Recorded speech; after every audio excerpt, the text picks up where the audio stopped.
Arcs is the best pew pew space game I have ever played. It's the best game from Leader Games. However, you might have just one small issue with it. One little Achilles heel. Arcs is a trick-taking space game. Oh, what? Trick-taking in my space game? What does that even mean? Imagine if these small, cute card games and these behemoth space games had a retro sci-fi baby. That's Arcs. If that sounds quirky and weird, and like it wouldn't work, it also describes this whole channel. So let's dive into it. You'll start with a hand of different space action cards. You'll use them cards to play a may-follow trick-taking game.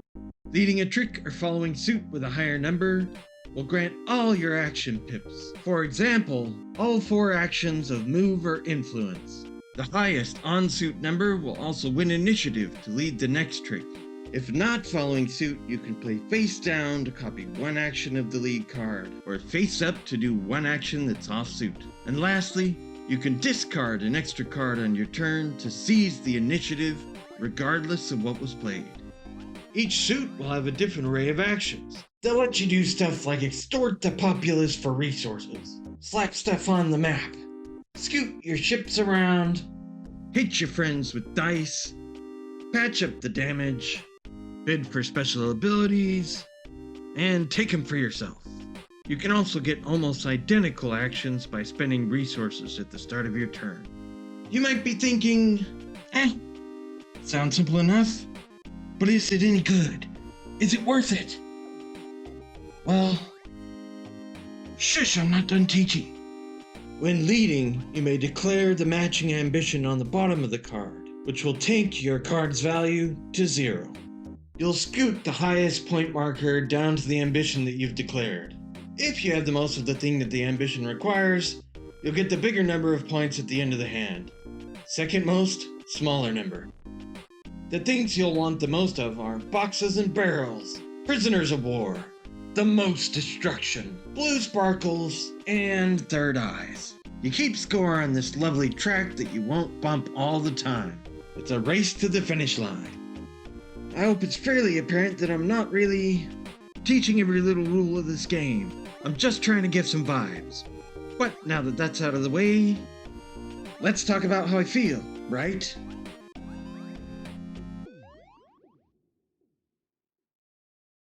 Nah, combat in Arcs is fantastic. As an attacker, you'll get 1 die per ship. These blue dice will give you a 50-50 chance of 1 hit. They are safe and boring. Red dice are a little more interesting. They deal more damage, but also damage yourself with these little fire symbols. The intercept circle will let every upright ship you're fighting shoot you once as well. So, none in this case. It was a bad example, don't judge me. Orange dice can only fight buildings. Hold on.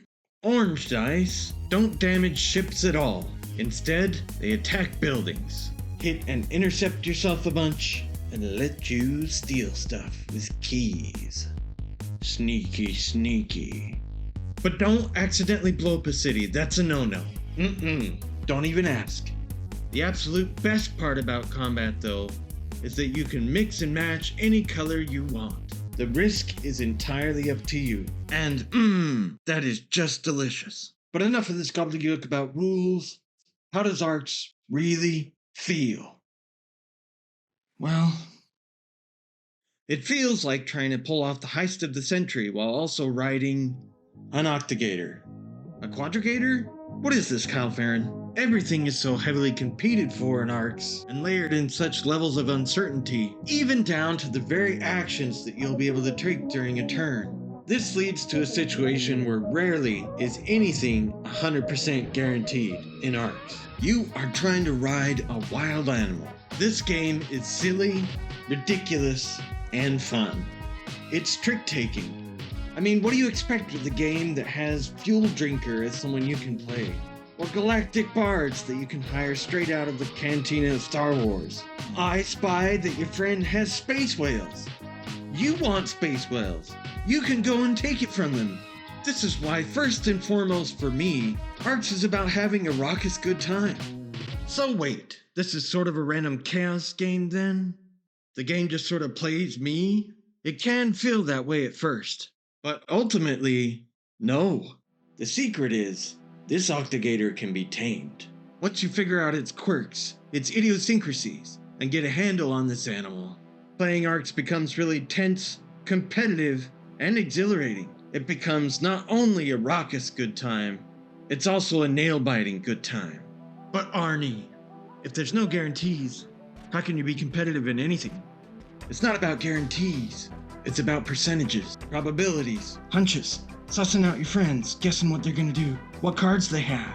It's all about the odds. What are the odds I can steal this court card from Sally before she spends it? What are the odds I can use these resources and get them back in time for scoring? I'm gonna get that court card that will let me get one extra turn after everybody else and use it to pull the greatest Hail Mary anyone's ever seen. What are the odds someone's gonna see it coming and stop me? I love this. This is what makes it feel like you're pulling off the heist of a century. Because you don't know. You can't know. And that is so exciting. Everything feels like you're trying to shoot the moon. And when you pull it out of your hat, it feels so good. You feel so clever that you could pull it off despite the limitations. And likewise, when you crash and burn, it's still just as good, but for everyone else. Thankfully, the catch-up mechanisms in this game are pretty good, and if you need to risk it all to win it big, you certainly can. Now, I see a lot of initial thoughts on the interwebs that basically amount to, how can I fix the trick-taking? For me, the trick-taking is the game.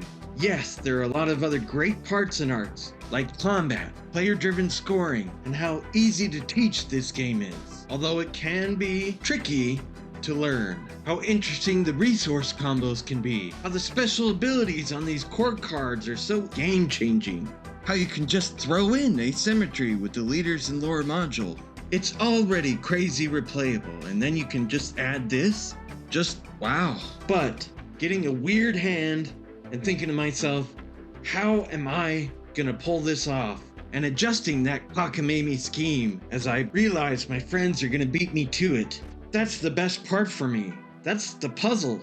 Example time. Really fast. Here we go. If Tom wins Warlord, he wins the game. We gotta win Warlord instead. With 0 red battle cards? Okay. We could maybe get a weapon to battle over here. Seems like a lot of work. What about this court card for a weapon? Doubt it. Now. If we don't have any red cards, that means everybody else does have red cards. These purple resources we have grant extra actions of the lead card. So we just gotta wait till somebody plays a red card, use our psionics, and go on a merry rampage. Does that sound a tad convoluted? This game is. It's easy to teach, but it's hard to figure out the fiddle-jib you can do. If that plan sounds a little fishy and untenable, that's the whole game. Risking it all on a plan that's basically just a hunch? That's Arcs, baby. What I'm trying to say is, if you come to this game expecting a wild ride, you'll eventually discover how clever it is. If you go in expecting Game of the Year clever, you might find that it's too wild of a ride. But enough about how this game feels. How do I feel about the game?